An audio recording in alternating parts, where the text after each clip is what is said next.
പ്രവചനം കിട്ടിയിട്ടുള്ള ദൈവമക്കളെ, നിനക്ക് ന്യായമായി കിട്ടേണ്ട ഓഹരികൾ, നിനക്ക് ന്യായമായി ലഭിക്കേണ്ട വൻപിച്ച അനുഗ്രഹത്തിന്റെ മേഖലകൾ പ്രവചനം കിട്ടാത്ത നിന്റെ കൂടെ വന്ന സഹോദരങ്ങൾ കൊണ്ടുപോയിട്ടുണ്ടെങ്കിൽ അതിനെ പ്രതി തല കുലിച്ചു നിൽക്കരുത്.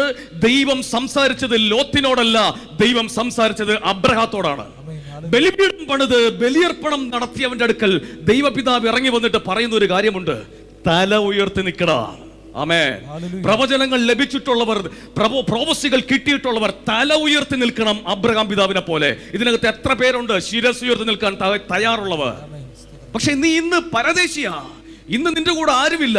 പ്രവചനം നൽകിയ ദൈവത്തിന്റെ ശബ്ദമുണ്ടെങ്കിൽ ശിരസ് ഉയർത്തി നിൽക്കണം. ഹല്ലേലൂയ പറയാൻ എത്ര പേർക്ക് പറ്റും? ശിരസ് ഉയർത്തി. ഒന്നുമില്ല, തല ഉയർത്തി നിൽക്കുക. എന്നിട്ട് എന്ത് ചെയ്യേ? നീ